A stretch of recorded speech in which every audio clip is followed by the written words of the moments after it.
To councillors for tonight's meeting of the Finance, Assets and Performance Scrutiny Committee in this Newcastle Borough Council's 850th Charter anniversary year. It's 7:30, so we'll make a start. Item number one is apologies for absence. We have got a few.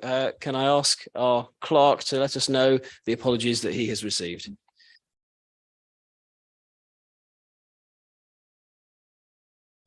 Councillor John Tagg, Councillor Betley Smith, and Councillor Parker.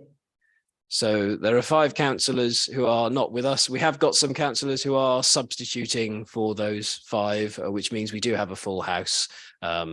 Welcome also to nobody from the public. I get a member of the public, another councillor, I think, and gentlemen of the press. In addition to the members of the committee, we have the portfolio holder for lots of things, who is going to be representing the cabinet tonight, and his backing singers, senior officers with us this evening. Item number 2 is declarations of interest. Does anyone have any declarations of interest to make for any item this evening? No. Item number 3 is minutes of the previous meeting. Does anybody have any questions or comments or corrections for the minutes? Councillor Stubbs.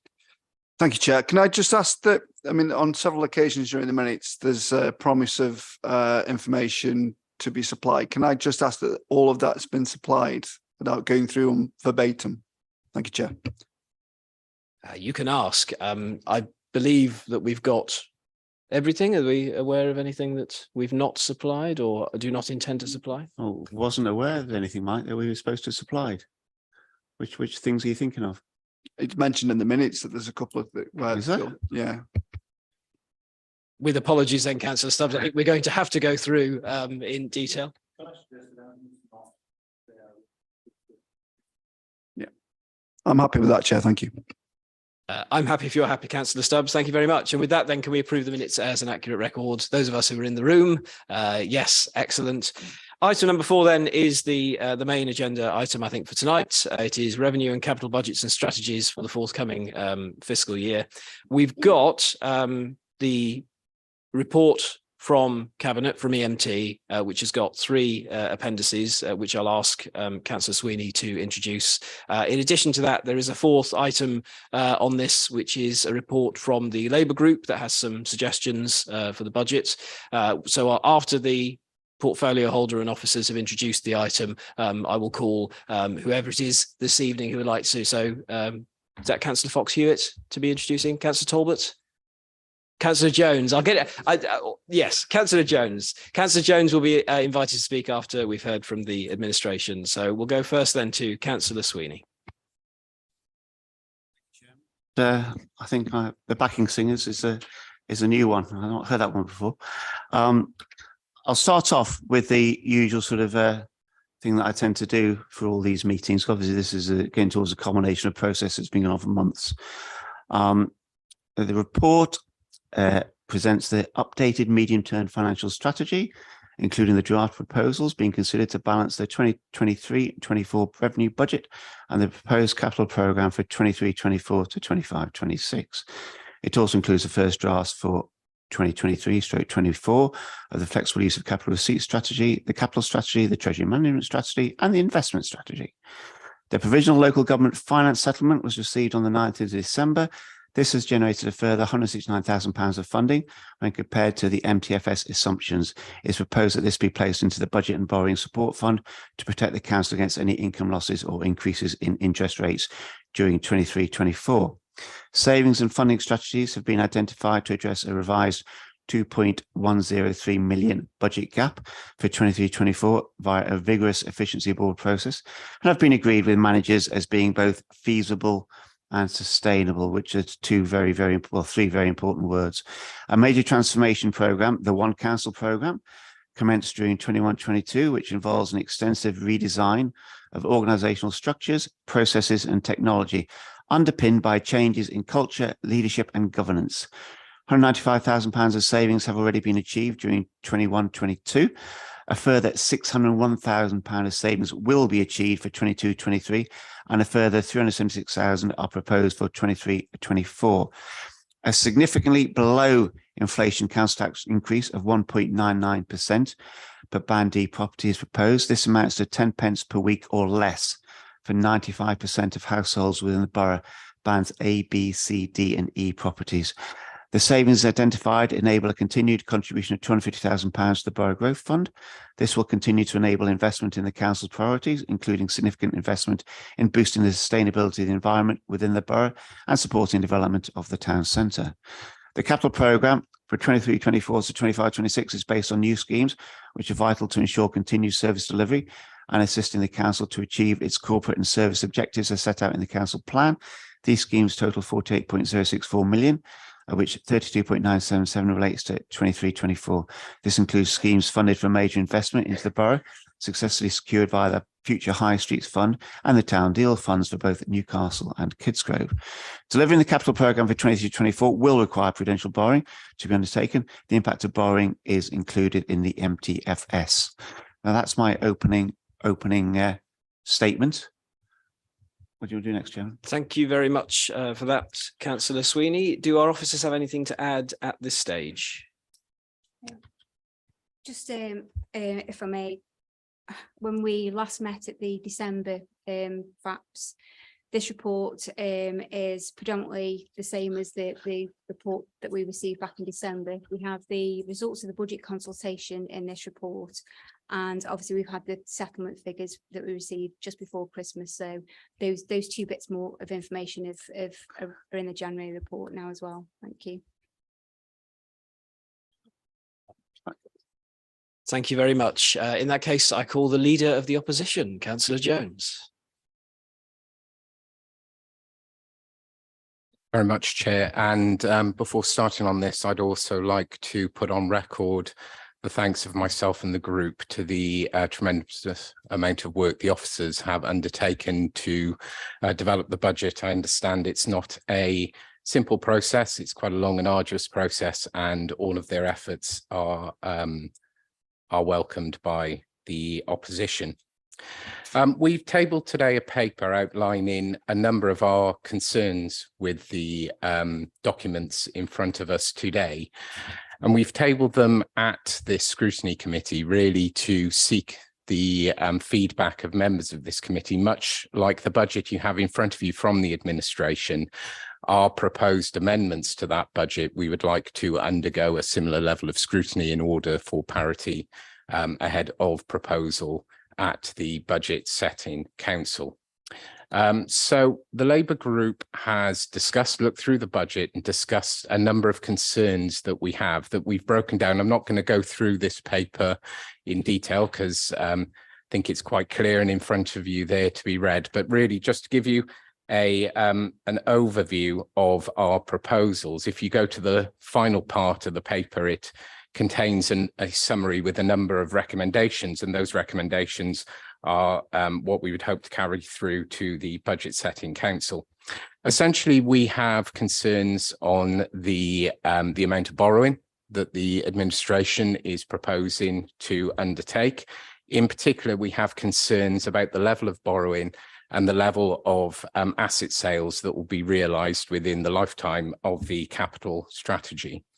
And we've proposed that in order for borrowing to be prudential beyond those required by law, that we would like to see that tied so that borrowing is in a ratio to the amount of money raised through capital receipts.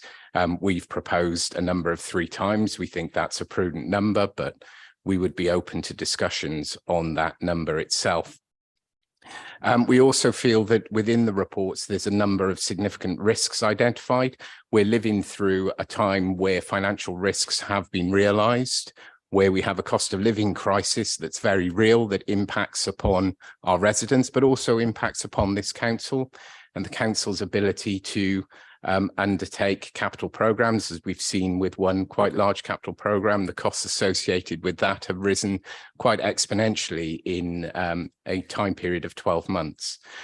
So we would like council to receive a full report on the identified risks and how the council plans to mitigate against those risks. If we are as a council to agree a budget going forward, We need to be able to completely understand where potential risks could lead to increasing costs.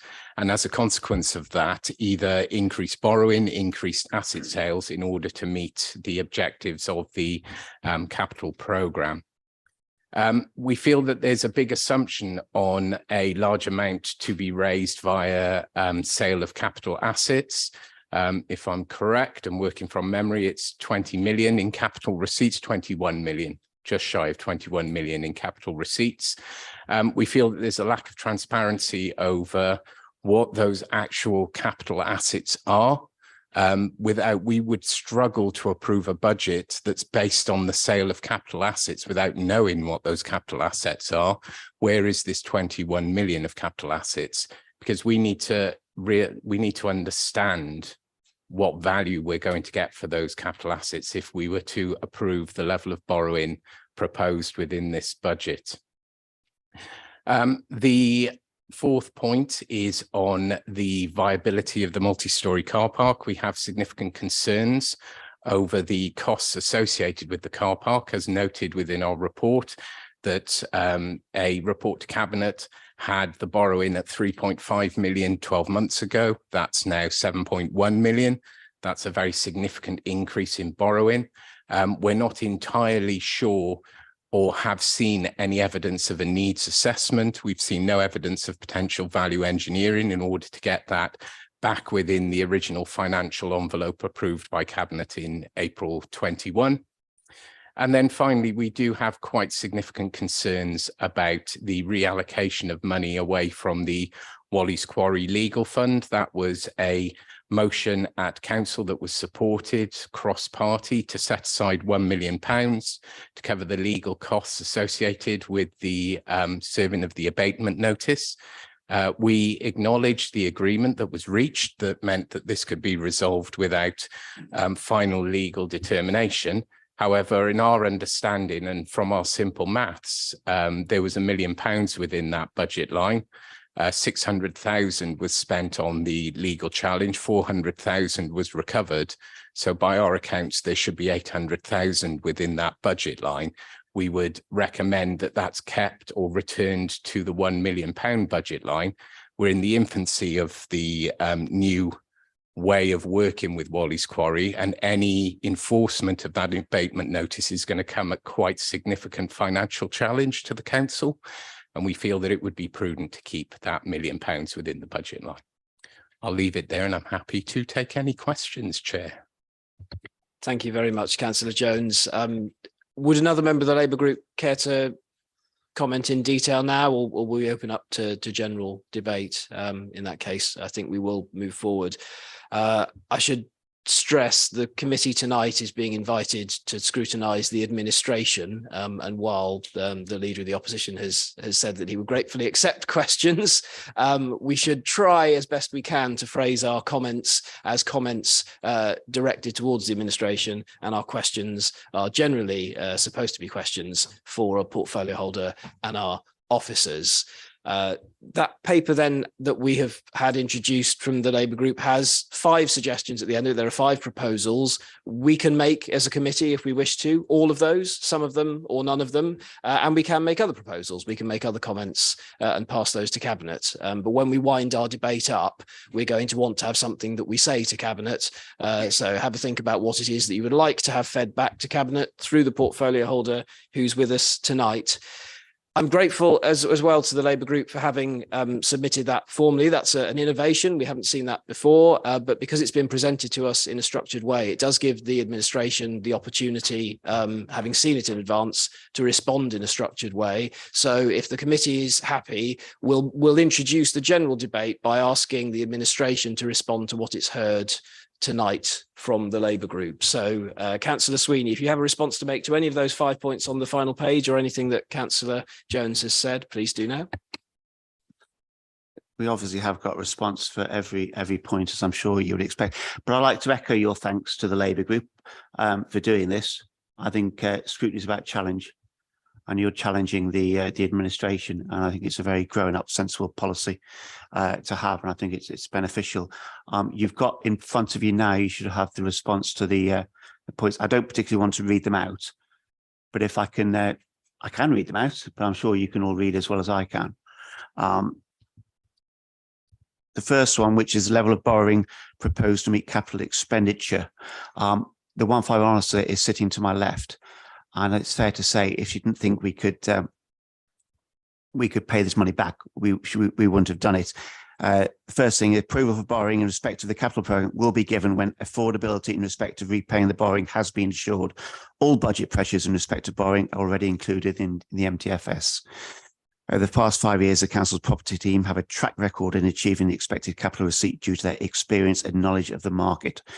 Due to the increase in inflation, which has resulted in suppliers and services costs increasing, capital projects via the Capital Assets and Commercial Investment Review Group, which is chaired by myself, are closely monitored and adjusted if necessary to fall within the budget allocation. The suggestion of a 3 times multiplier against capital receipts as a limit on borrowing would be short-sighted. Now, well, I'll actually read out, probably written better than I can say, because the timing of when the capital receipt is received needs to be flexible to ensure there are no delays in project commencement and completion.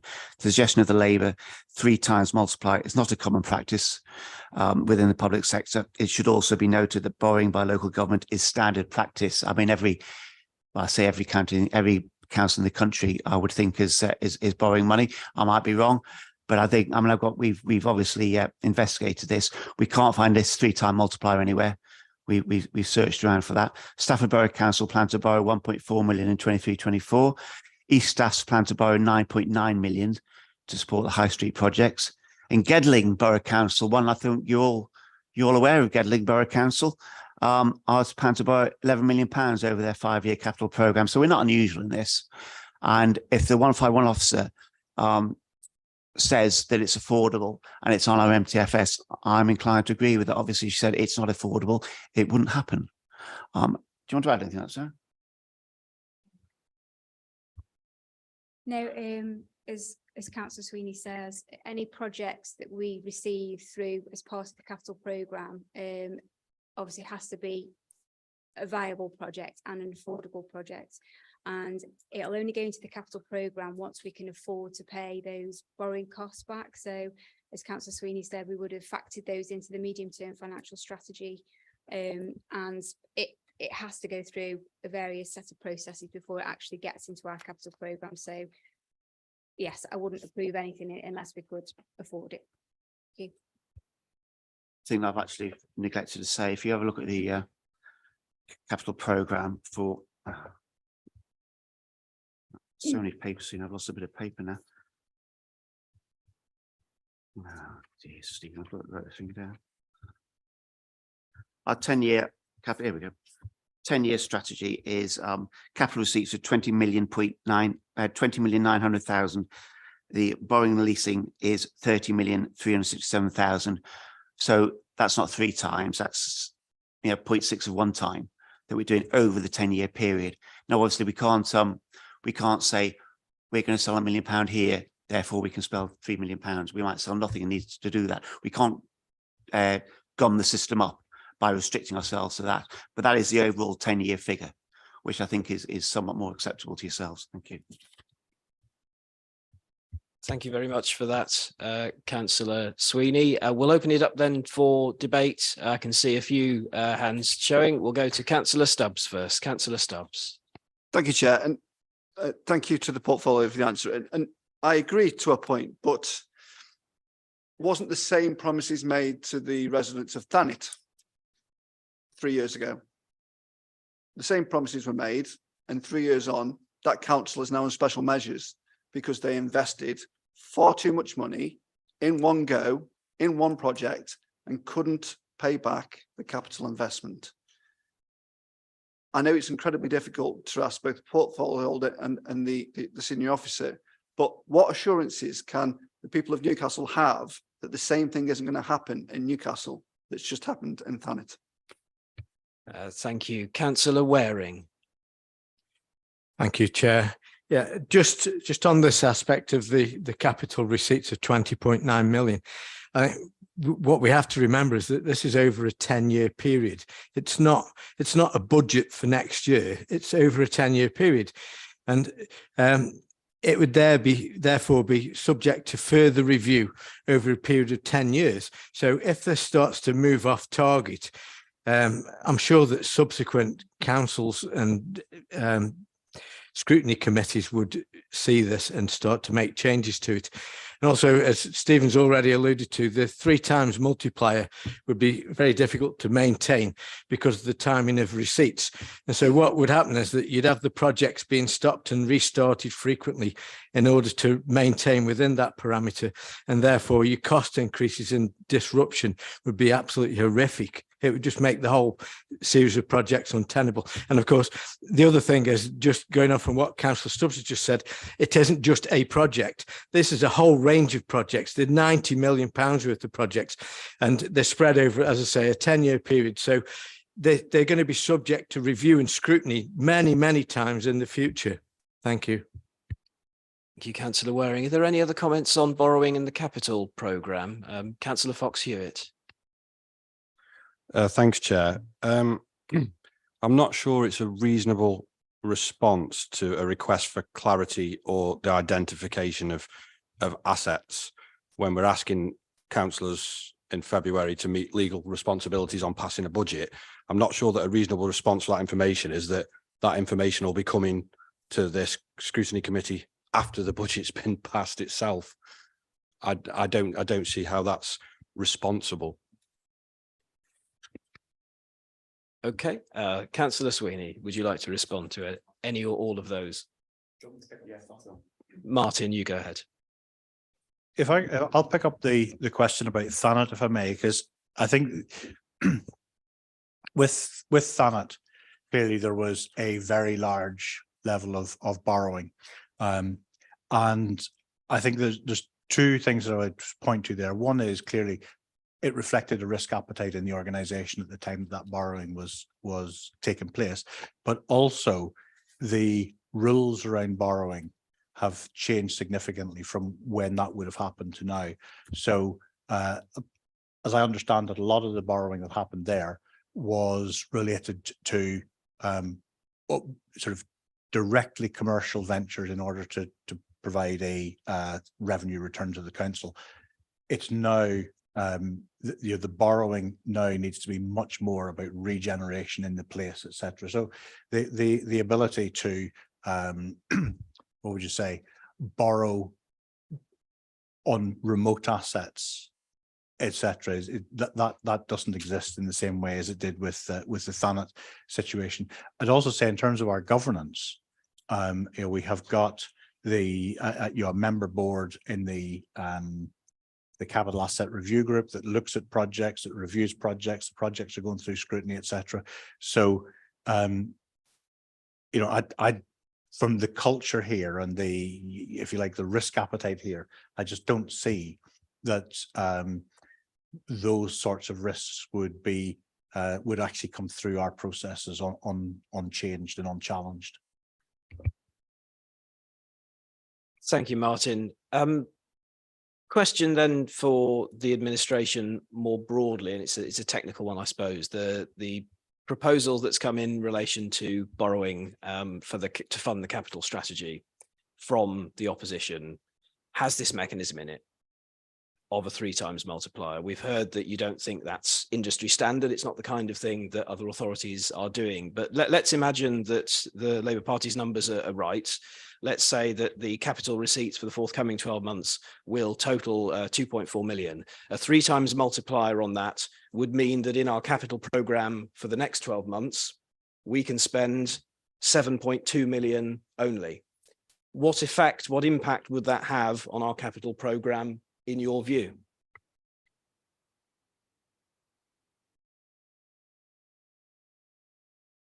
It'd probably be all right, but the year after it might not be. The year after, we don't know.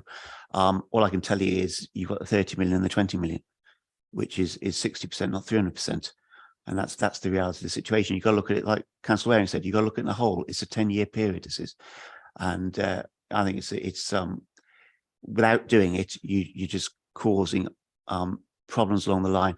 And this money, if we don't spend it, it goes back to the government. So, you can't say, we haven't got enough money this year, we can't do it, then it gets returned. So it needs, and if we need to borrow to do it, then I think we should do it. Well, absolutely see we should do it. Pick up on the assurance side of things. So as Martin mentioned, we have governance, sound governance in place around our finances and our processes. I think in respect of our capital programme, we have a capital assets and investment review group, quite a long title, which we meet every other month to discuss the projects on the capital programme, the asset sales in relation to that capital programme. As mentioned earlier, that the asset management strategy, we do have an asset management strategy, and that is currently being updated at the moment. But that sort of links in very closely, obviously, with all the strategies that we are reviewing today. So in respect of a governance side of things, we obviously monitor our capital spending on a monthly basis. Those items, depending on what's happening, they will either get discussed at the capital assets and review group on a bi-monthly basis. If there's something that gets sort of picked up in between that process, then that is not, we don't wait until that meeting in 2 months' time. We will, pull the group together. We will say what has happened, what is going on, what's changed, why is the project look like it's going overspent, or is there something that's changed that we need to revisit that project? I don't know, something on the building or something that the design change, and we will get back together and we will look at that.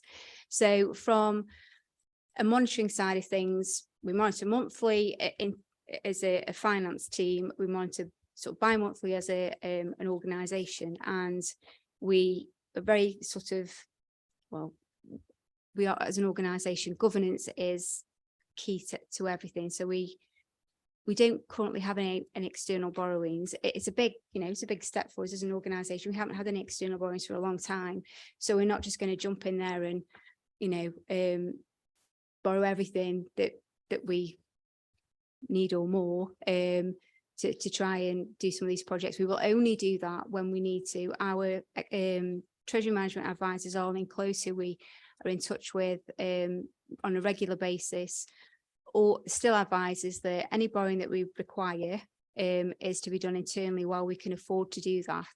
So, and we are still taking their advice on that. So thank you. Thank you very much. I'll come to other councillors in a moment. I don't think we had an answer to what Councillor Fox-Hewitt raised, which relates to point number 3. So if we get an answer to that first, and then we'll move on to others. Would you like to press that point? Okay, so it was in relation to the public. So the proposal, the request here is that publication of the full list of sites identified as contributing to the capital receipts assumption of the capital programme, including evidence of financial viability assumptions and risks.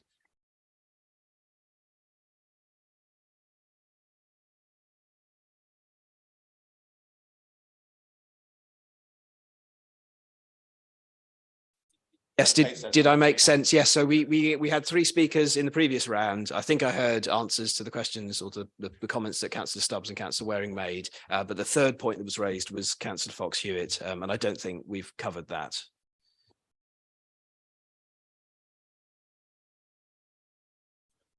To offer that. So if I put it in these terms, so I believe there's some legitimate and fair concerns, and they are that the level of borrowing is predicated on the asset disposal of capital receipts and land sales, but we don't know what they are. And then we're saying that because we've got the nervousness around borrowing, we want to realise and achieve some of those before we borrow such a huge amount of money. But what this response appears to say is, in terms of what the sites are, where they are and how much they're worth, we're not going to scrutinise that or tell the committee until after the budget's been passed. And secondly, the position seems to be, we don't want to tie ourselves to this multiplier because we're confident we'll achieve the sales, but then at the same time saying we don't want to put a multiplier in place because it would hamper us if we don't achieve the sales. So can you offer some clarity around the sites, what they are, where they are? And I think it's absolutely reasonable that that information should be shared with this committee and the council before we're asked to sign off a budget that is predicated on achieving those. I hope that helps provide a bit of clarity, Chair.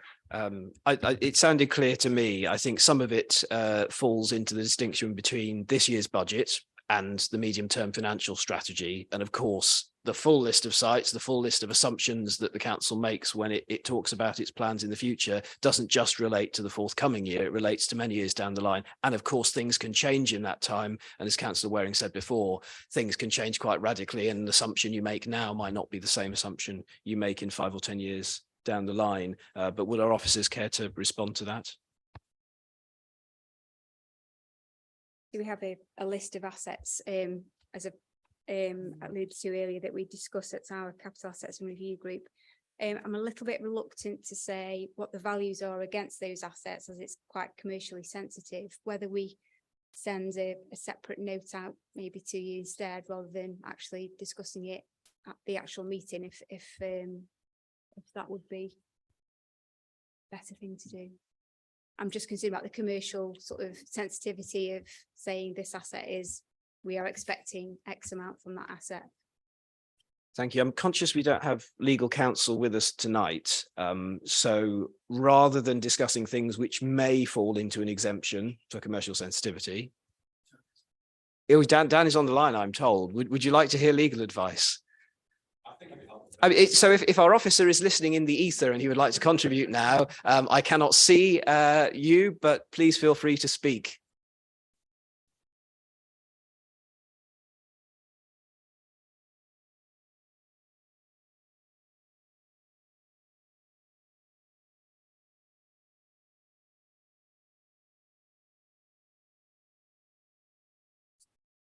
Of our watching audience who may be also in the digital ether, it may be necessary for our technical support guy to bring in as a panelist our officer who may wish to contribute, but only to say if we're asking for things which are commercially sensitive, it is possible for this committee to discuss such things, but we would normally move an exclusion resolution so that the public could not be privy to those things. And of course we have got, for example, one confidential appendix under item 5, which if we wish to discuss that tonight, we will move the exclusion resolution.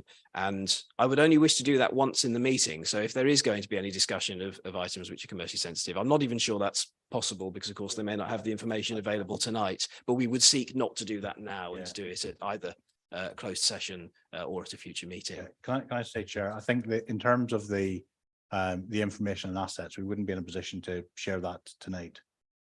Oh, that's a more simple answer, isn't it? But the answer then is from the Chief Executive that we can't do that tonight. Are you satisfied, Councillor Fox-Hewitt?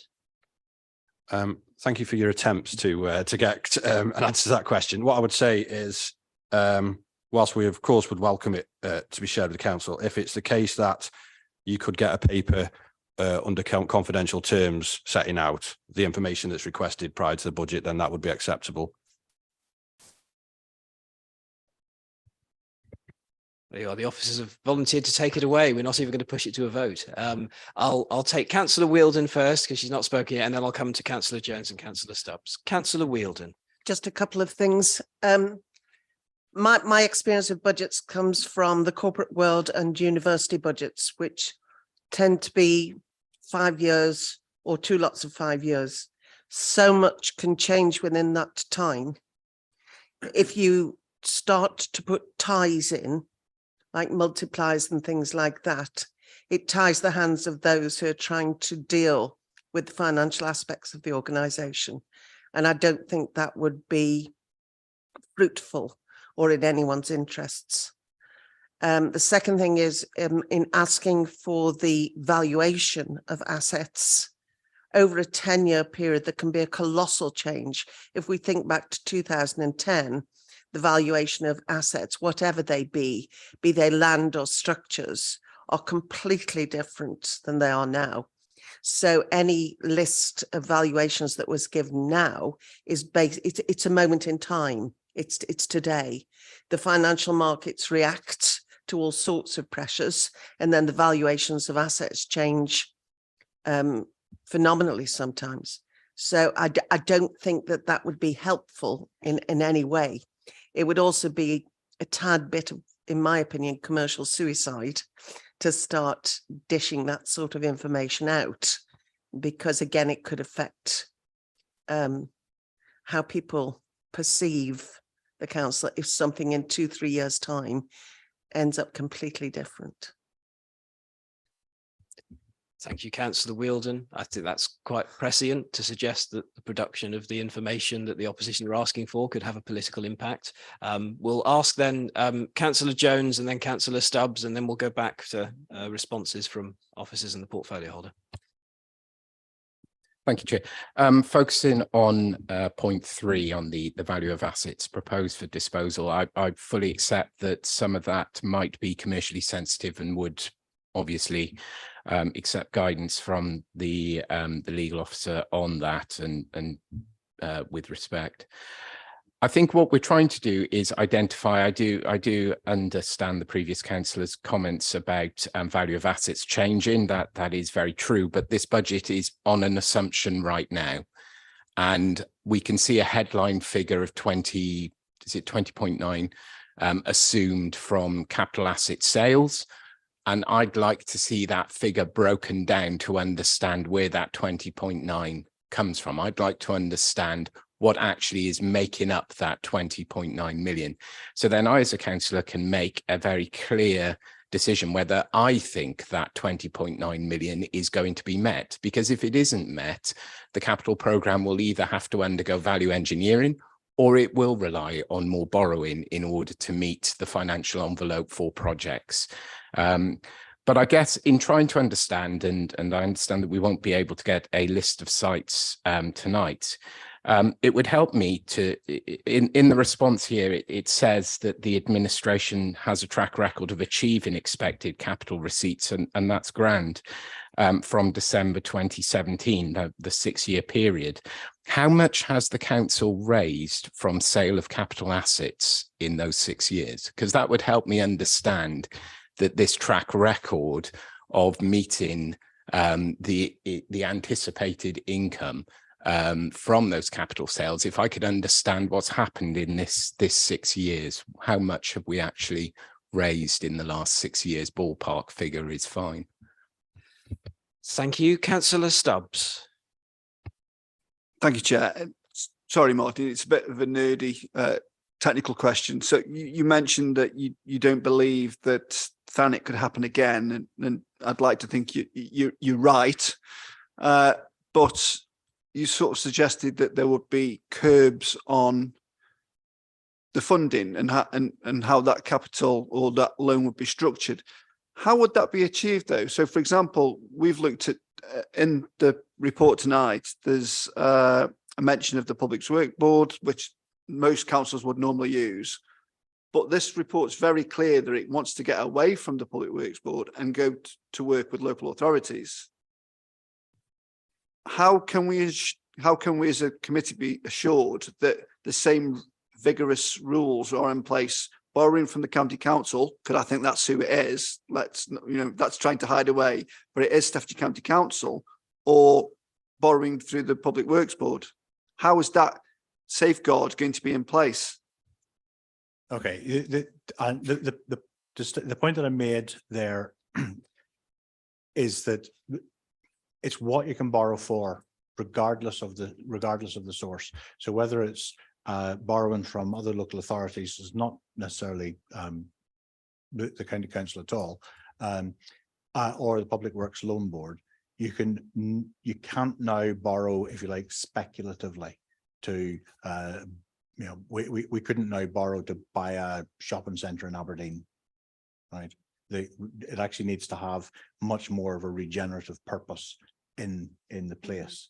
So that's not a rule that simply applies to the PSLB and not to other borrowing. So those constraints, that reining in of ability is basically across all of the borrowing.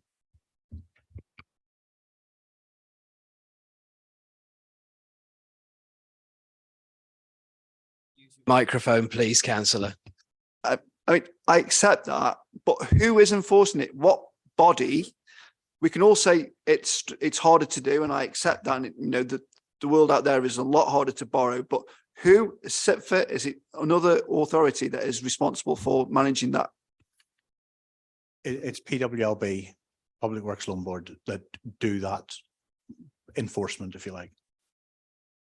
Thank you very much. Welcome to those who've joined us in the room. Apologies also, I recognise now at the far end of the room, Councillor Grocott. So there were no members of the public. It is just members and the press. Are there any further comments either on the proposals that have been put forward by Labour or on the administration's budget that we'd care to go into at this time? Can I just say something, Chairman? Yes, of course. Somebody asked about the amount of money that we've raised during the period of this administration. Off the top of my head, I don't know. I mean, there's obviously Eccleston Road, there's Loggerheads, there's Dean's Lane. Those are the three that jump to mind. But I think that's a figure that we can happily supply and get it. So that'll be one of the follow-up things, and we'll get that to you. Okay. There might be others I just can't think of at the top of my head. I'm a bit thick head, but thank you. Okay. The administration is doing its best to be helpful, I think. Councillor Fox-Hewitt. Thank you, Chair. I think I have 4 short, sharp questions, if you will. Number 1 is, can we just explain some of the assumptions that have been made in estimating future spending and income within the budget? Number 2, can we just detail how the budget has taken the results of any public consultation into account? Number 3 is, I note in the report there's mention of the Finance Efficiency Board. Can you go into some of the recommendations so far of the Finance Efficiency Board? And lastly, with regards to the 400,000 that was recouped from Wally's and has been put back into the budget, can you just confirm how much of that money has been repaid to date? Thank you. Those are 4 questions. Would anyone care to answer those 4 in that order or in a different order? I'm sure would be fine. Do the consultation bit. The consultation is finished now, and it broadly shows, well, I think very much shows that the residents' concerns are our concerns. And if you look at the findings of it, it mirrors what this authority is all about and what we want to do and what the residents want to do. I can't find it if you want. Yeah, it's in here, isn't it? Yeah. No. Sorry, just while you're looking for the budget consultation, in respect of capital receipts, a bit of a rough figure over the last sort of 5 years is 8.5 million that we've received. Obviously, different size of assets have different values and things, and when they come up, but 8.5 million is the figure over the last sort of 5 years.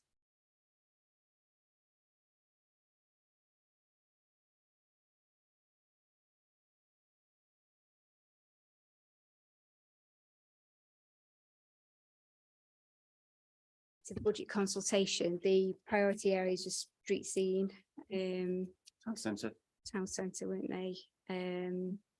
general cleanliness Yeah. of the borough. Sorry. You're still looking for the consultation? Yeah, right. While they're looking for the consultation, I'll pick up the question about Wally's quarry repayment. With that, we have a repayment plan that sees that settlement being paid back to the council over a period of time. So I don't know exactly where we are in terms of the precise amount that's been repaid, but certainly we're up to date with the payments. Those are coming in.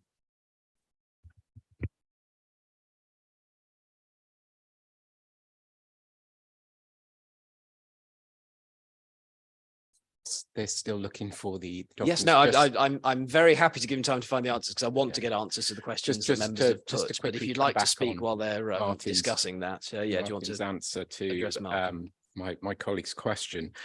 What is the time period of that repayment plan? So when are we expected to see the full 400,000 back? To be honest, I can't remember exactly what what the length of time was, but it was the same. It was the same time plan as would have been set had we gone the whole way through the court process and got costs through that route. But I can't remember off the top of my head exactly how long it runs for.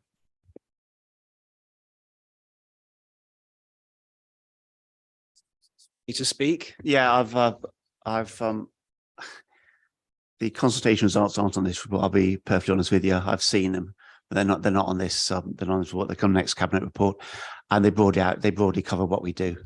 And it's the street, it's the cleanliness, the recycling, and the town centre, the three biggest things. But next meeting we'll discuss that further length, or we'll discuss it at the full council, the annual council, because it'll be on that. Okay, in that case, I did see Councillor Stubbs indicate again, but I'll come back to you, Councillor Fox-Hewitt. Thank you, Chair. I do appreciate that. So there's two questions there that remain unanswered. Is what are the assumptions that have been made in estimating future spending and income, and what were the recommendations thus far from the Finance Efficiency Board? Those were two outstanding. And on the answer to the public consultation, where you said that the concerns are the same as the council, forgive me because I haven't got the consultation report in front of me. Did we consult the public on the building of a car park? I only asked that because for those of us that are young enough to spend some time on social media, I know there's been quite an adverse reaction to the proposals around the car park. Was that specifically consulted upon, given that it's the major strand of the budget? I think it was what was consulted on was residents' concerns and what they want us to do. And I don't think the budget comes as a particular, the car parking was a particular item on it. I mean, you say I don't do social media, I'm a bit too old for that sort of thing, but certainly anybody I speak to don't like the Midway car park. I don't know anybody who's got a good thing to say about it. And concrete, as Mike Graham says on Talk Radio, doesn't actually grow, although he believes it does. But in reality, it doesn't, and it gets worse, and it has a limited lifespan. I think it's like everything else. It's like your place, if you like. It's had its time. I don't know anybody who says to me, "Oh, you should leave it. It's brilliant. I love the Midway car park." So it's all part of the integral. This whole what's the word? It's a whole sort of jigsaw of things, and further along the line, taking a big chunk out the Midway car park is part of it. But I do not think. I mean, people go on social media. They've got quite excited about the Stoke one, haven't they? That's been full of it. But I've not met anybody who says I think the Midway car park is really good and we should keep it as a landmark for Newcastle, personally. Thank you very much. I have new speakers. Would it be okay if I go to them before I come back to you, Councillor Stubbs? I will say Councillor Brockey and then Councillor Adcock.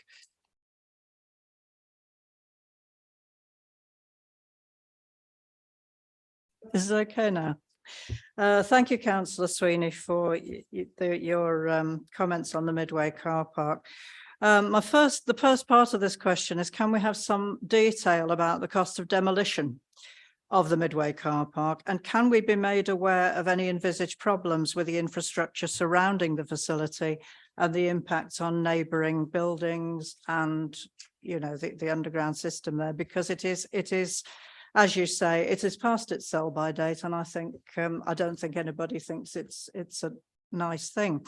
But excluding the Midway, there are 1,268, I counted, though I may be wrong, paying private and council-owned car park spaces within a 6-minute walk of the town centre.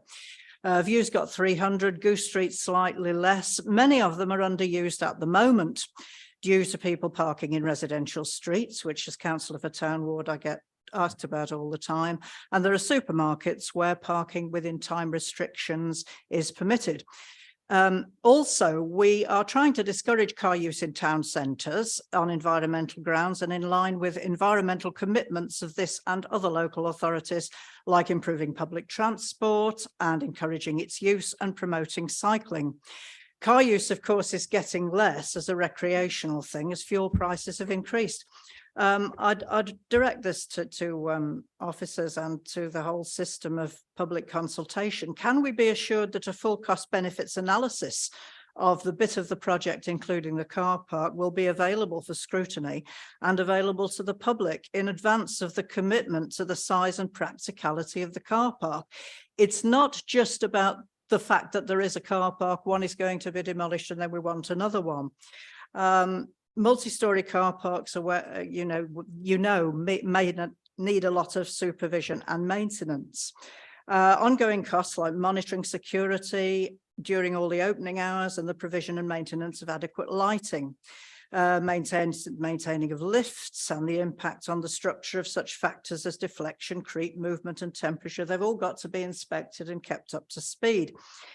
If there's been a study of existing provision, what we have at the moment, which sort of supplements what Councillor Sweeney's response that has just been handed out says, including its current usage and viability as a revenue stream, as in the Castle car park or the proposed Castle car park, reveals that a lower rise structure would be adequate within that development. Can the public be assured that a lower rise car park might be considered alongside other focuses of consideration? It's a matter of encouragement that, going back to Councillor Sweeney's response, a further report will be presented to Cabinet prior to any construction contracts being awarded, which brings me to the next point. Future developments, including the Rycroft, can we be assured that contractors are of the quality and provenance that our town deserves? Is due diligence going to be done to these people, and not, do we look into and research such issues as how viable the firm is and how long it's been in operation, and looking at what it's done previously? Public confidence in the level of this being carried out by the council has been diminished by the number of unfinished projects in very visible areas like the Sky building, sold in 2017. It's had its problems.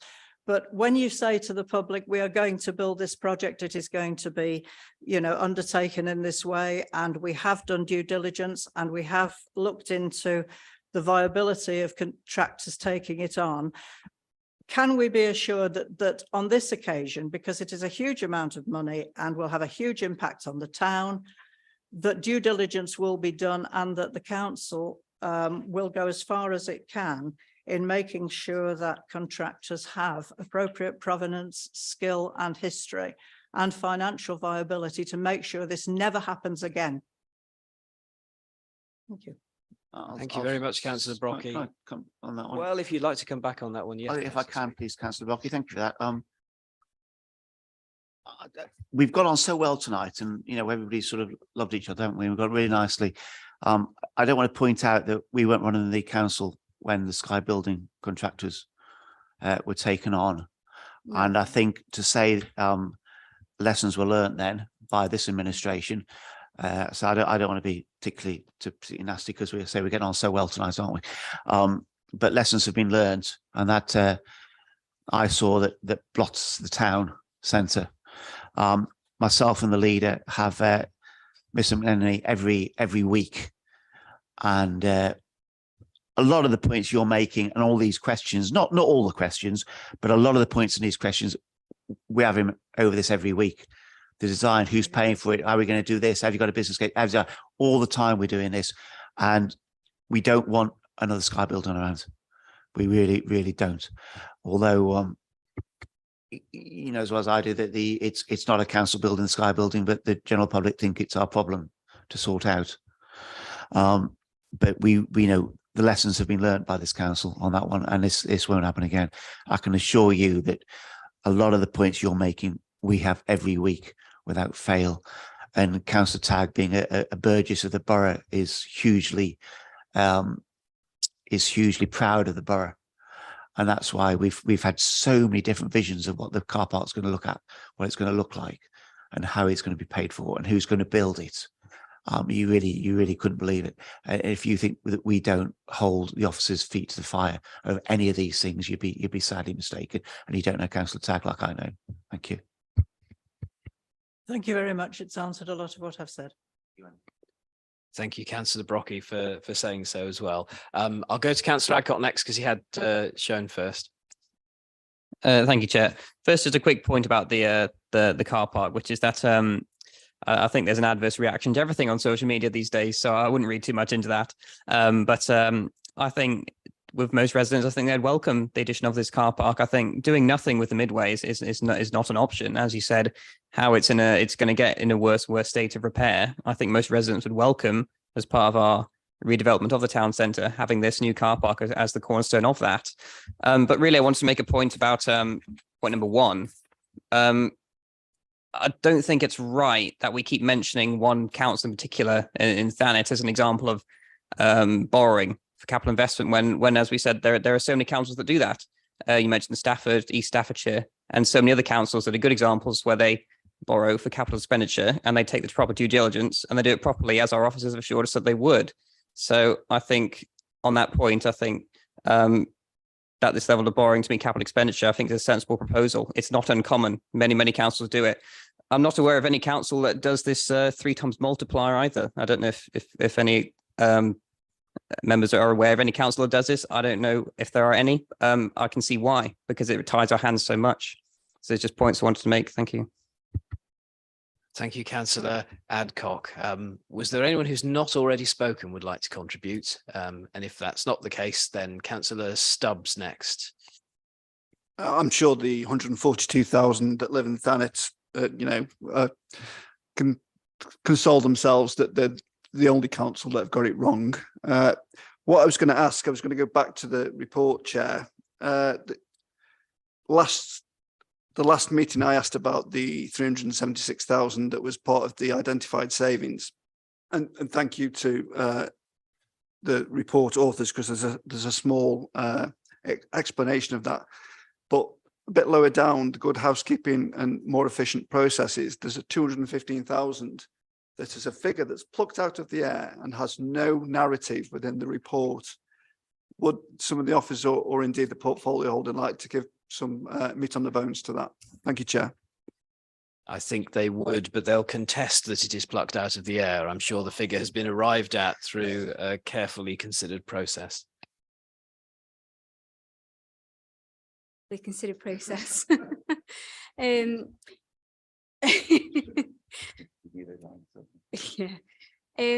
Yes, the £215,000. We've got a couple of areas of subsidy reduction. So if you look on, it's and mouse isn't working. Yeah, page 20, appendix 1. And that details there sort of 4 main areas of where that £215,000 is being made up from. So centralisation and rationalisation of ICT. So we've got a number of mobile phones within the authority, which we are looking at. Do we need all those mobile phones, the contracts associated with those phones? So it was streamlining that. Subsidy reduction. So we've got a couple of areas of services where we can reduce the subsidy on there because we've been realigning some of those budgets throughout the last few years. So we don't need to subsidise those as much as we have been doing. Contractor costs paid to Staffordshire County Council. This is the removal of the recycling credits. So this is the last sort of element of that falling away from the budget there. And then there's some corporate sort of good housekeeping things. So we've got a number of smaller areas of savings that make up that 20,000. So things like based around, I won't say stationery because we're getting rid of paper now, but we do still have like printer cartridges and things like that, even though we are reducing our printing. So just a small number of things there that make up that 20,000. So. Thank you very much. Are you satisfied, Councillor Stubbs? Councillor Jones, did you wish to speak again, or has what you wanted to say been covered? Yes, thank you. I'd like to speak on the car park. Like Councillor Sweeney, I'm not one who does much on social media. It's not something that I engage with in a huge amount. I think it makes my life a lot better. And I'd agree with him. I don't think I find anyone that I interact with who says the Midway's the sort of place they really want to go and visit and park their car. But equally, I've not encountered anyone who said, you know what would really get me into Newcastle town centre would be if you built a brand new multi-storey car park. I've not encountered anyone say that. I've encountered people saying things about variability of shops, what they actually want, but I've never heard anyone go, a brand new car park is what it would take for me to go shopping in Newcastle. and to increase the footfall in Newcastle. And I think one of our big concerns is that this is a project that is going to be based on £7 million worth of borrowing. That's a significant amount of borrowing. That's a significant commitment by this council to service that borrowing costs for a period of time to build a car park that I can't see any financial benefit for the council. If you have a look at a number of other towns, and I can't speak of many, but certainly if you look at Haverfordwest in Wales, they are demolishing their multi-storey car park. Their new car park that's going in, a multi-storey, is actually a commercial car park that's being put in by a developer as part of sale of council land in order for development of, I think it's a new cinema, but that will include a commercial multi-storey car park. I'm not sure how many authorities are building multi-storey car parks, particularly authorities of our size. I understand that obviously we've seen in the press about the car park in Stoke. What I would hate to see is this authority borrow £7 million for a multi-storey car park that isn't used to full capacity, that isn't generating revenue. We had a discussion, and the councillor to the left of me raised that it's good to see that the authority isn't using car parks as a cash cow. And I understand that that's the administration's policy, not to use car parking as a cash cow. I'd agree with the administration on that.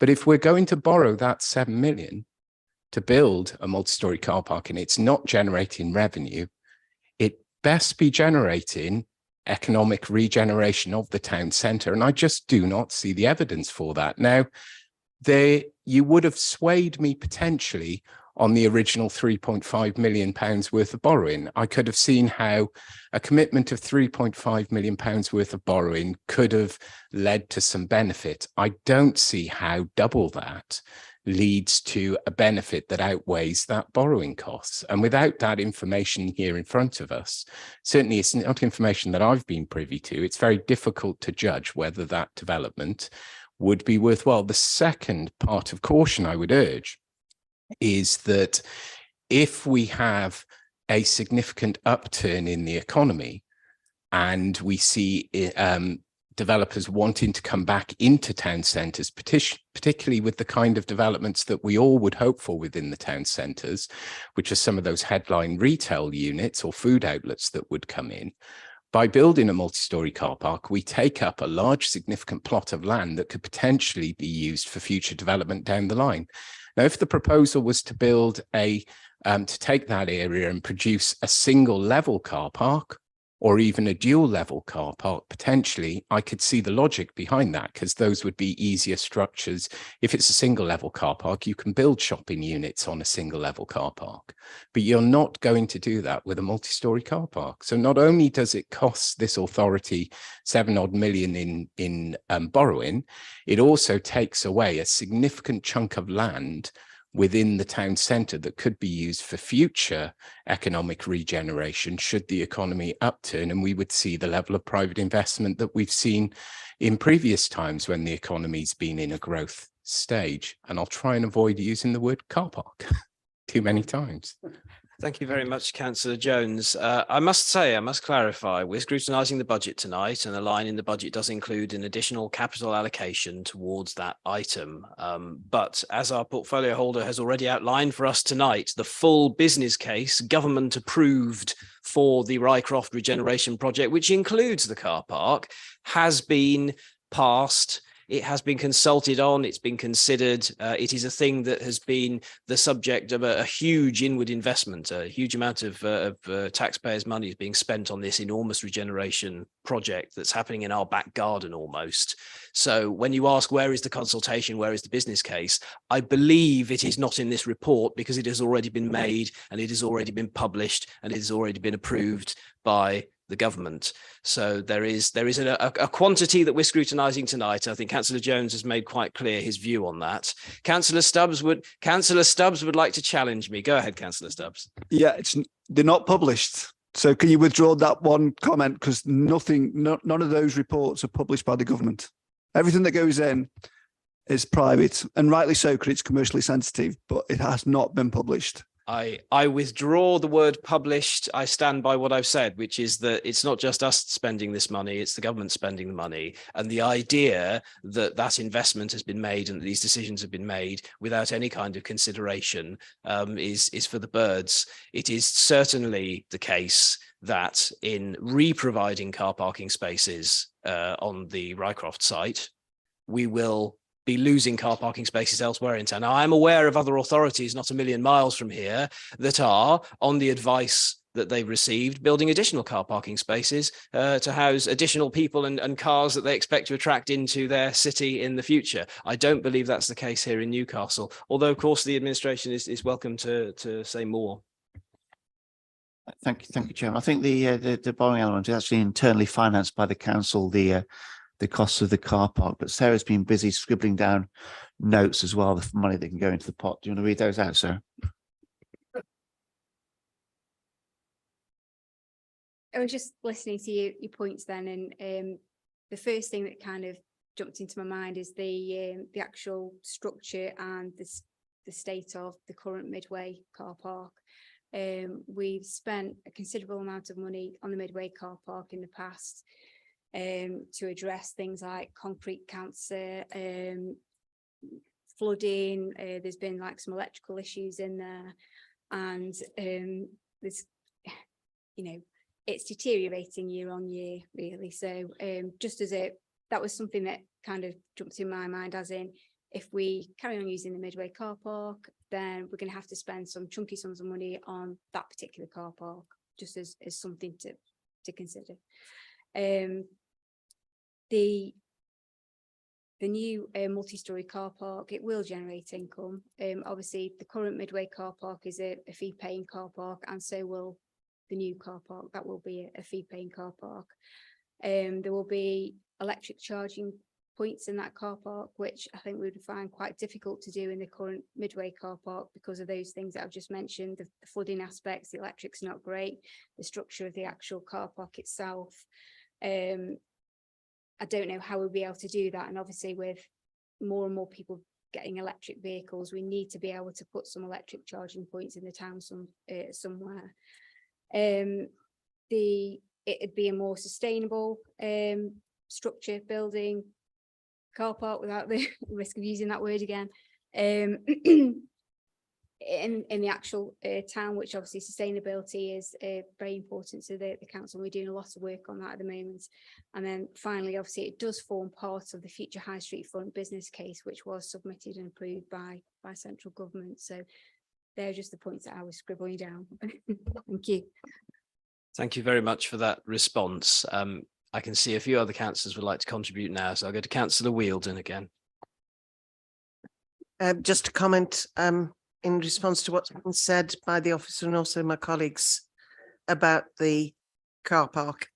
One of the things that we would be hugely criticised for in the plan that we've got to spend the vast sums of money that our MP has been able to achieve for us to spend and rejuvenate the town centre. One of the biggest criticisms would be is if we didn't have the appropriate infrastructure to actually get people into town, give them somewhere to park so that they could use the new shops that are envisaged in the plan. And I think that's very important. We can sometimes over focus on things like car park and what those costs are. And if I look at Midway, I never park there because I find it quite dangerous. And I think it's at some point it's going to be cost prohibitive to repair. It's not fit for purpose.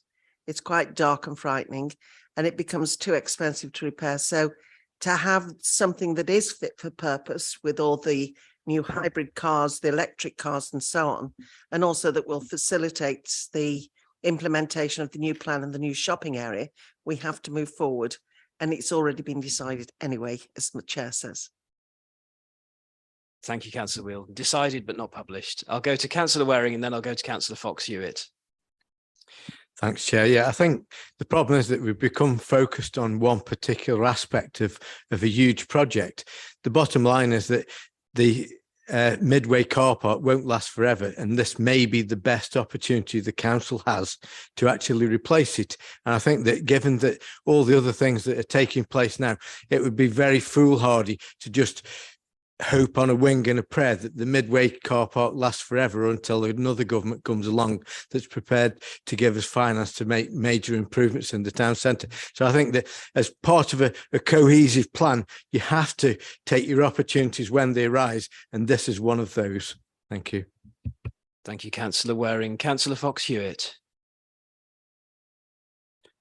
Thanks, Chair.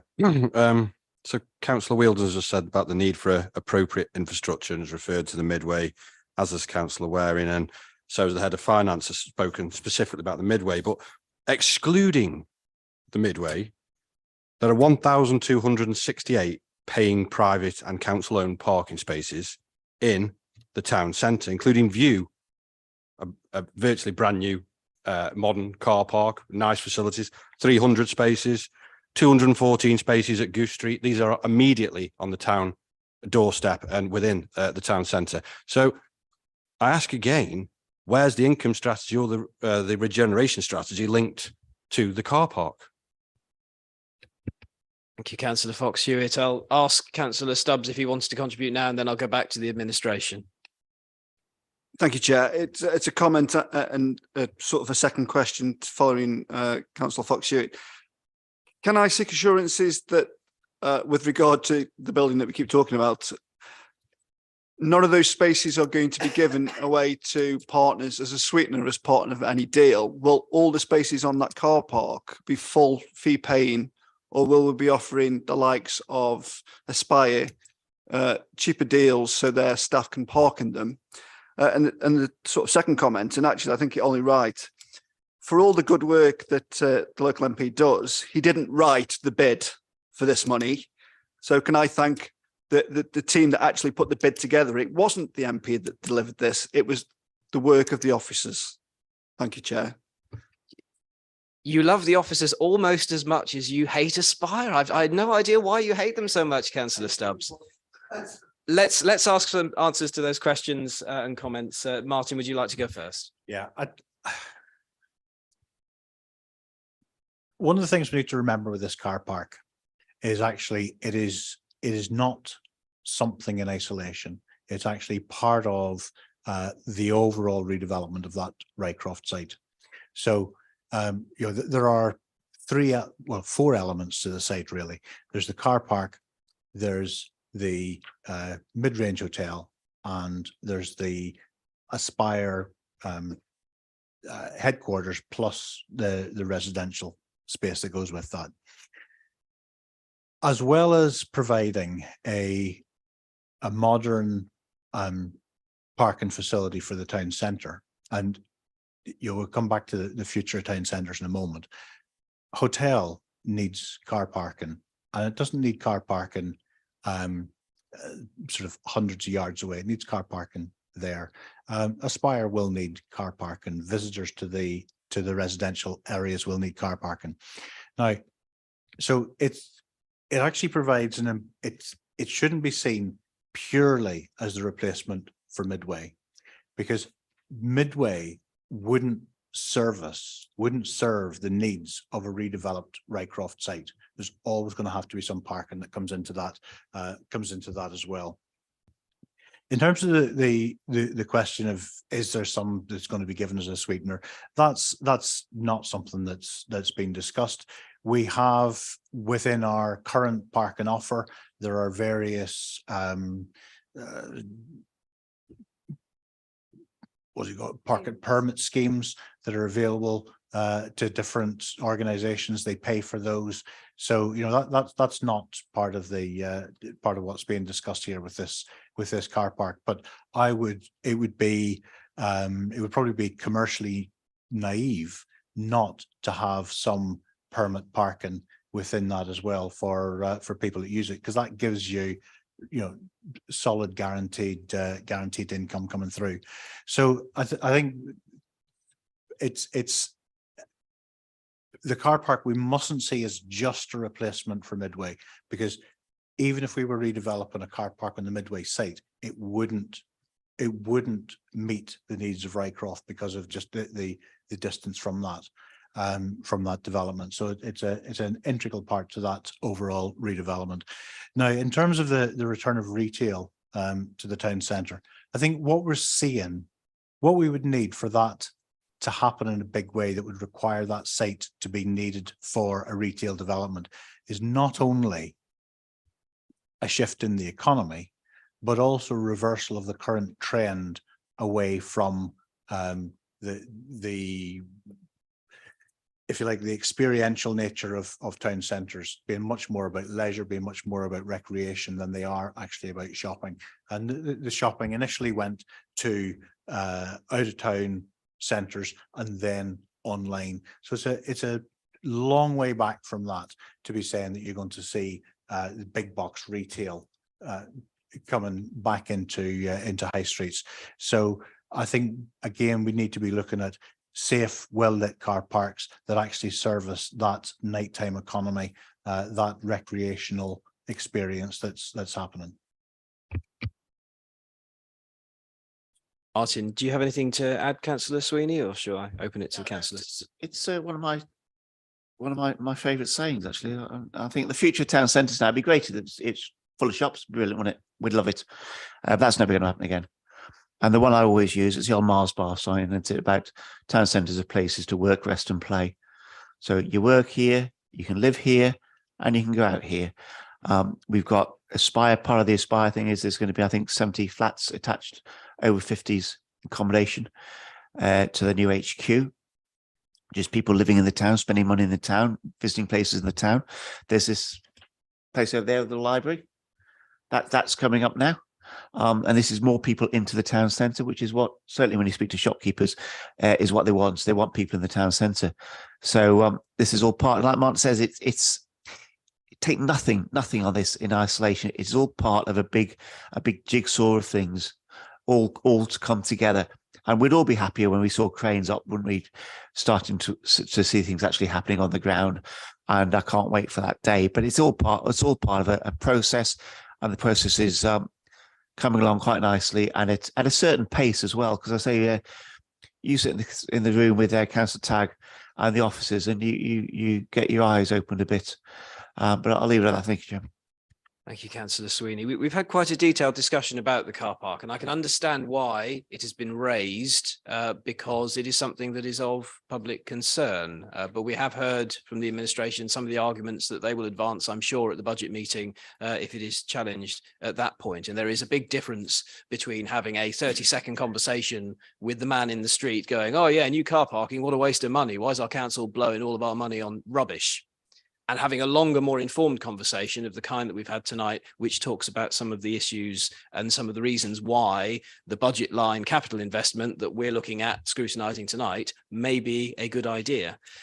Does any councillor want to say anything else on the anything on the car park, or are we okay to move on? Councillor Jones, we'll wrap it up then with what you say.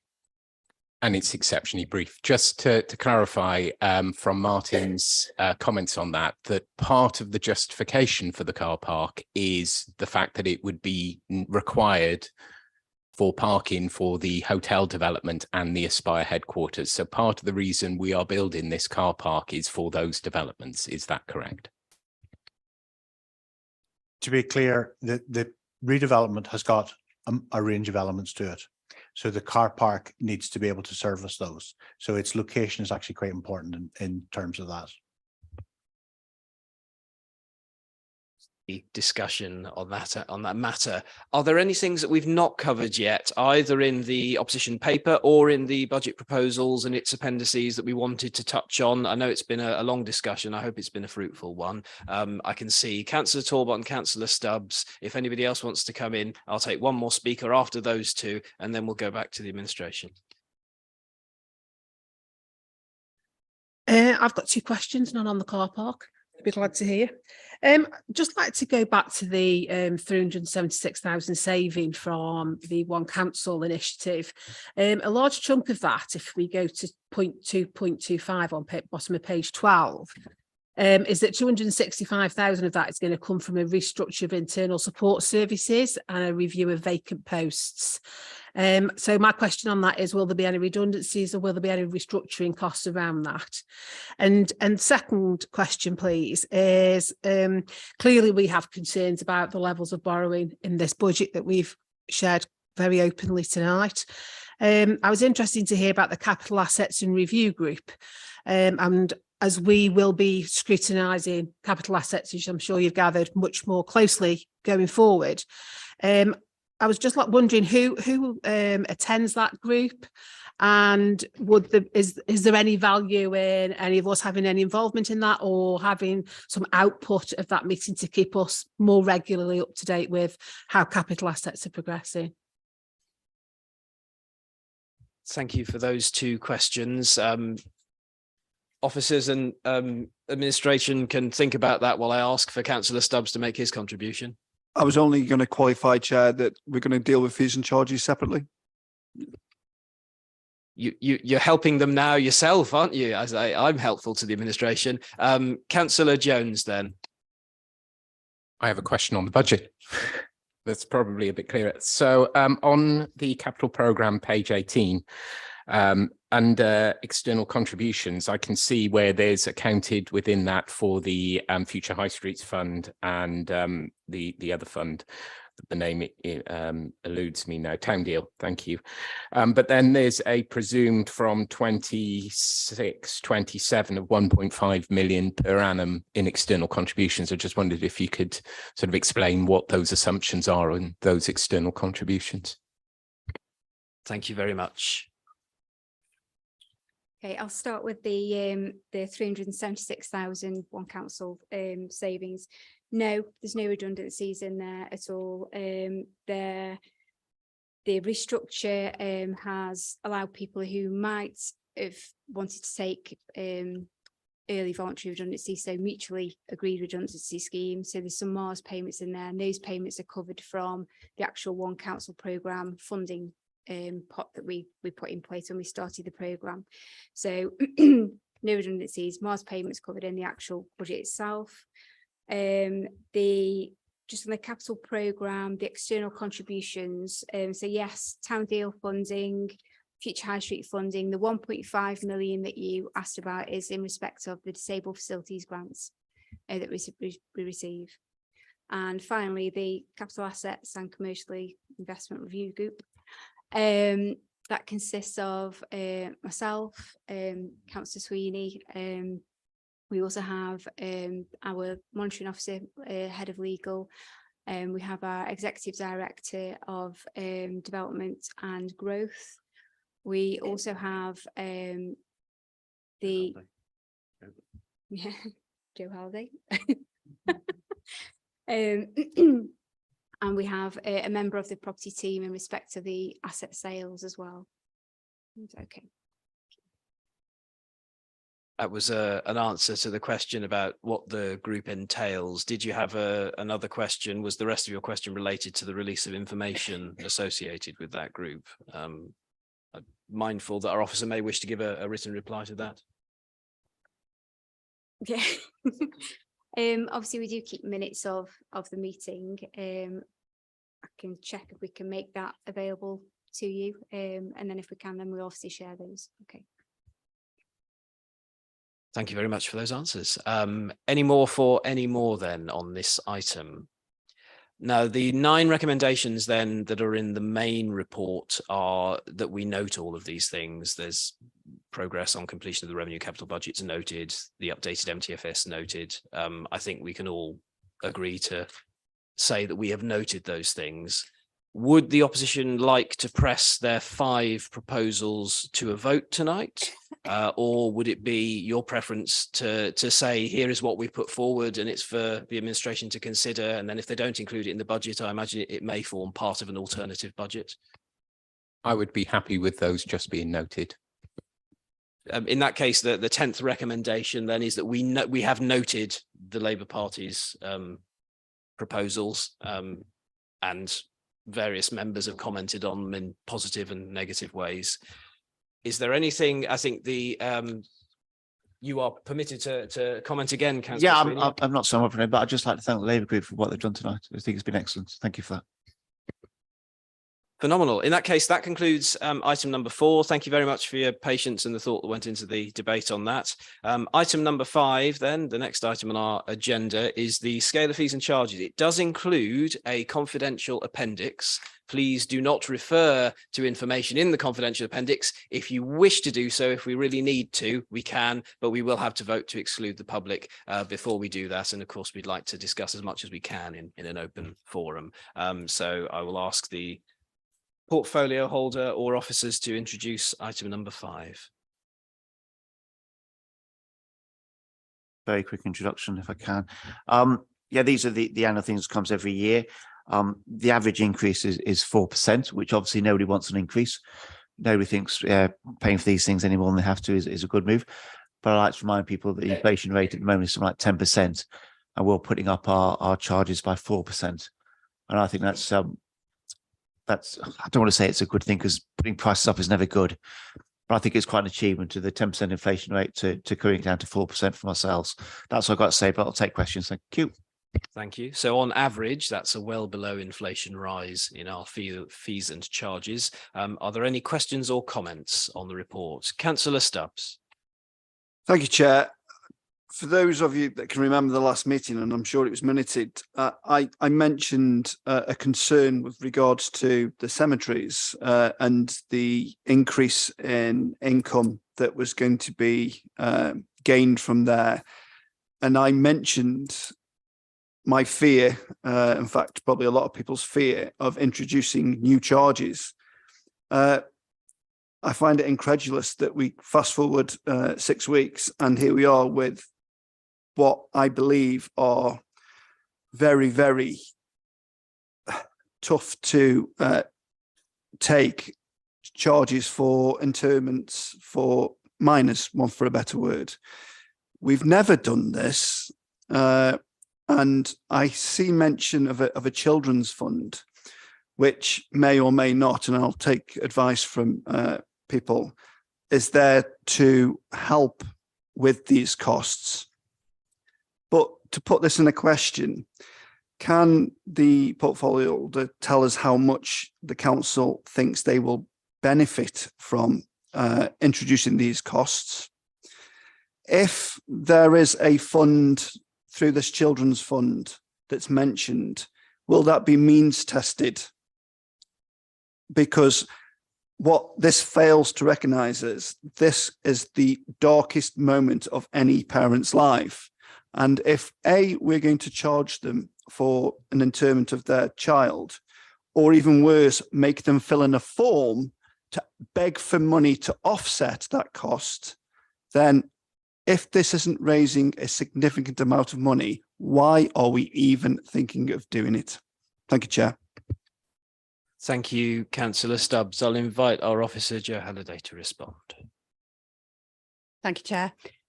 Yeah, I totally understand your concerns, because it is a very stressful and upsetting time for families, and I want to reassure members that no, that isn't the intention.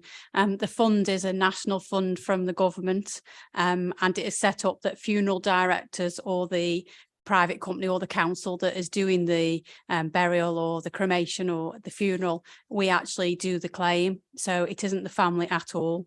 It's done all the way around the country.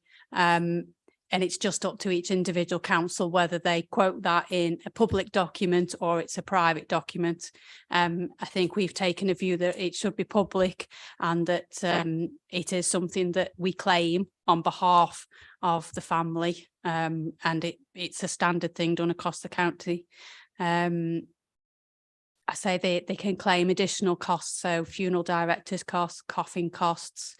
If there's a memorial, it's a lot more than just our costs. So yeah, a whole package would normally be claimed by the funeral director or the council.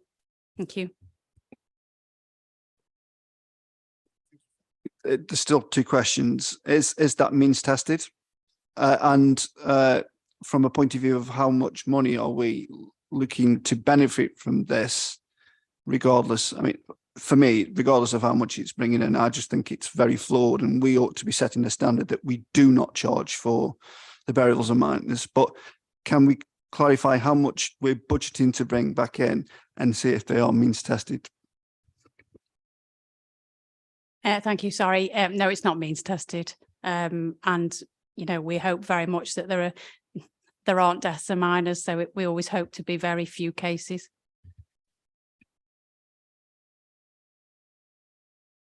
You, Councillor Sweeney. Yeah, thank you for that, Mike. And you asked it at the last one, didn't you? I remember you saying it. And absolutely stress that there is no charge to the residents who've lost a child. It is simply a back of the house. We have got to have a figure or we can't claim the money back.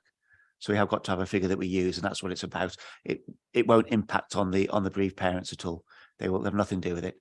It's done, and then there's what's the fund called? It's the Children's Funeral Fund. Children's Funeral Fund set up by the government for this purpose, and then we claim against it. But we've got to have something to claim against it. You know what I mean? And that's it. It won't impact on the family at all whatsoever. So to be clear, the figure that's in front of us tonight represents the costs associated with the very awful thing that we would have to do as an authority, but it is not something that parents or relatives are expected to pay. Councillor Jones.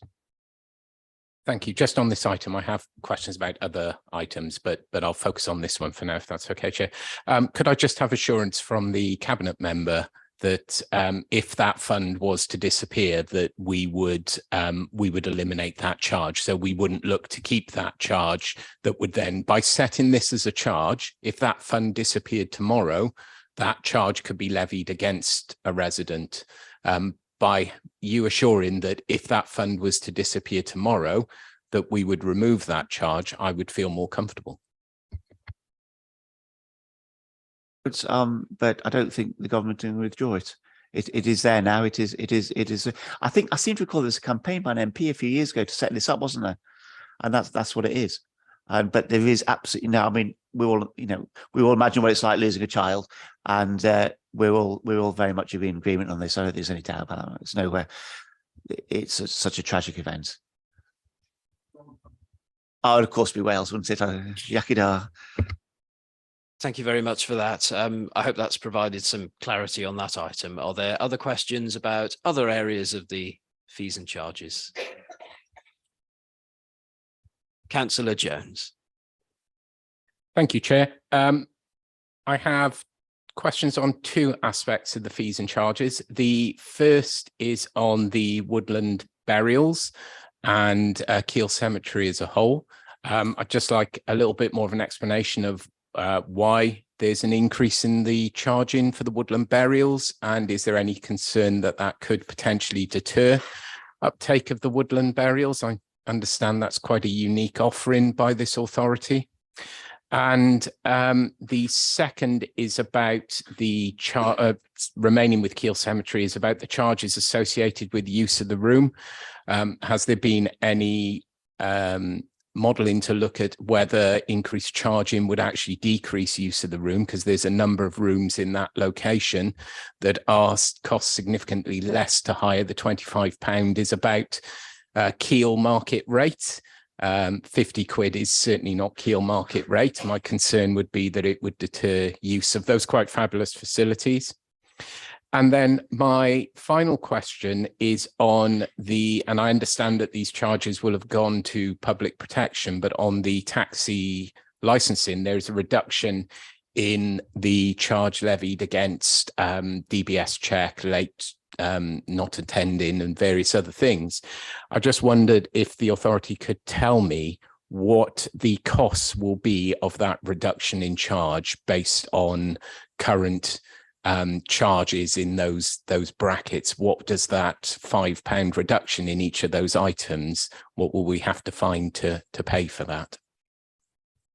Thank you. Who would like to begin answering those? I think Joe can do the woodland. Go for it, Joe. Thank you, Chair. So we have changed quite a few of the bereavement services charges, and just to give a bit of background, we've done a review on them because most of them have only been increased by the 3%, 2% or whatever over the last decade or so.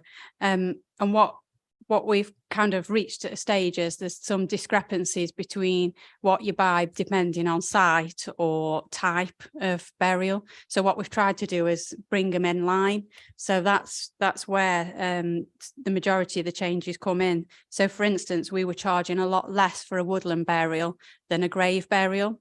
Now, in reality, they both take space, they both need digging, they both use that space for the same, you know, in the future. So they are the same resources to offer that service. So what we've done is we've taken a view on what the real costs of that thing, whether it, you know, whichever, you know, thing you want to buy. So it's trying to even that up really.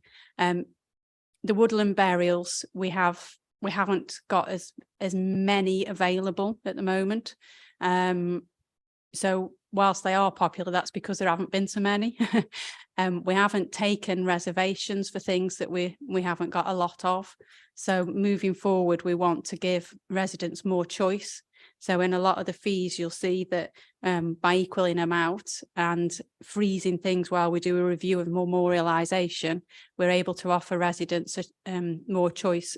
A lot of our memorialisation is very traditional. You have a lot of people that have a lawn grave with a granite stone memorial, very traditional, but it's quite costly. And not all families want that now. All the families want things that they can take home, things that they can move when they move house. Families have a lot more different expectations now of memorialisation. So we want to start offering residents wide choices of what they choose for their loved ones. So that is where we're wanting to go with the pricing and the offer. So yes, I would hope that we do have more woodland burials coming forward and that it's a fair charge. Equally, same things with the use of the room and things. We're hoping to align that more with what you would expect to pay for that facility, for that time, for that use. So hopefully it's not a decrease in use, it's just more about fair charging. The second was about taxi licensing. Councillor Sweeney. What were the two things on taxis? Was it two £5 reductions? It was, I think it's 3 items have a £5 reduction. How much is that going to cost? Oh, right. Remember our taxi license isn't allowed to make money. It has to break even. It's not money. Wolverhampton got 80,000 taxis. How they do that, I don't know. But it's not allowed to make money. I conferred on this one. The actual fee is set for us by the DBS itself. So what we actually have is the same budget for income and the same budget for expenditure. So that budget will change, but it has a net nil impact on us. Does that answer all of your questions, Councillor Jones? On the taxi, yes. On the woodland burials, I do understand that offering a greater or a wider offer is a good thing. I disagree that charging more increases choice for users of the facility. I don't think that's the case, but I will accept the answer on the arguments behind increasing the charges are that the woodland burial has the same resource costs as a standard burial, and therefore if a standard burial is X amount, the woodland burial should also be X amount. I can accept that as a solid argument, so thank you. Councillor Jones has accepted that, but if you'd like to comment further, please feel free. Thank you.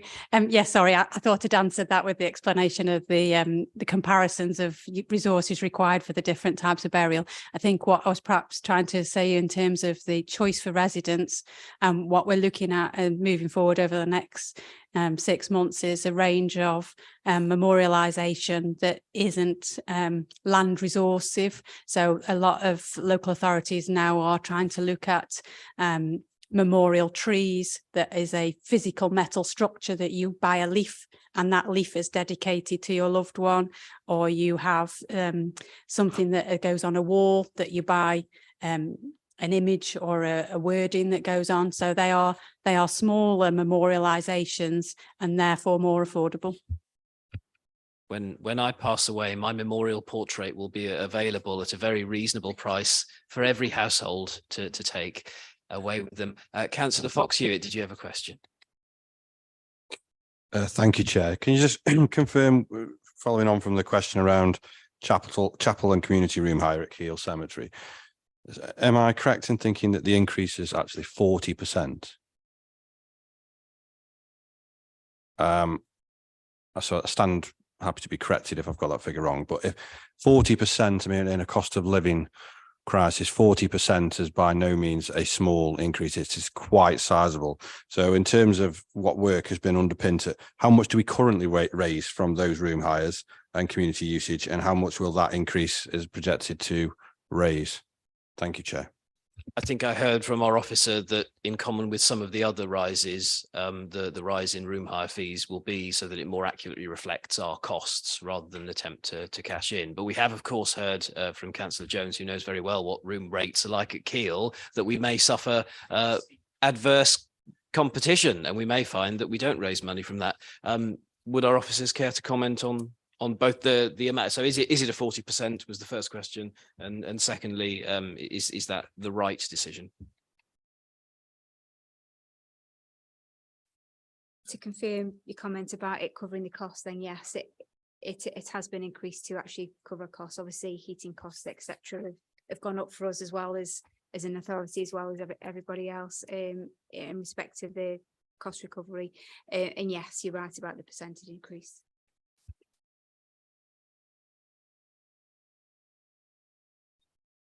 Questions either along that line or about other items on the scale of fees and charges? If there are not, we can draw discussion on item 5 to a close, and to thank members for their feedback, which will be noted by the Cabinet and taken into account. We may want to look again, for example, in the future at room hire at the cemetery, because it may be that we continue to lose money, or perhaps we don't make as much as we would like out of the hire of that space. Item number 6 on the agenda is the work programme. We have, I'll just open up a copy of it, see where we are now.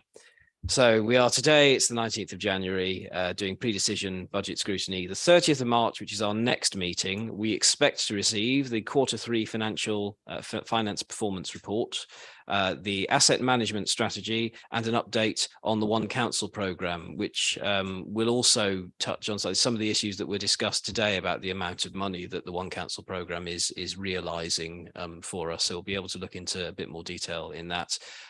Those are regular items that come to us. It is a full agenda with those items. I did hear in the earlier debate and in the paper that the Labour Party put forward some interest in having a financial risk probe at some point in the future. I would not care to tread on the toes of the risk committee, the audit committee, but if we felt in the future that we wanted as a committee to scrutinise the way in which this council is looking at its financial risks, particularly when it produces the MTFS, that would be something I'd be willing to consider for the future work programme. But I don't think for the 30th of March we need any more items. Are there any questions or comments on the work programme as we're going forward? No, excellent. In that case, I'll close the discussion on that item. We can move very swiftly on. Item number 7 is public question time. There are no members of the public present, but I do see 3 councillors. If any of the 3 gentlemen at the back would like to ask a question, they can. They are not nodding their heads. Item number 8 is urgent business, to consider any business which is urgent within the relevant section of the relevant act. I have been made aware of no such business. There is no urgent business. Item number 9, disclosure of exempt information, is not moved. We haven't needed to discuss the confidential appendix. So item 9 not moved, item 10 not discussed, and the date of the next meeting will be the 30th of March. We will begin at the normal time of 7 p.m. Thank you very much for your patience this evening. Good night.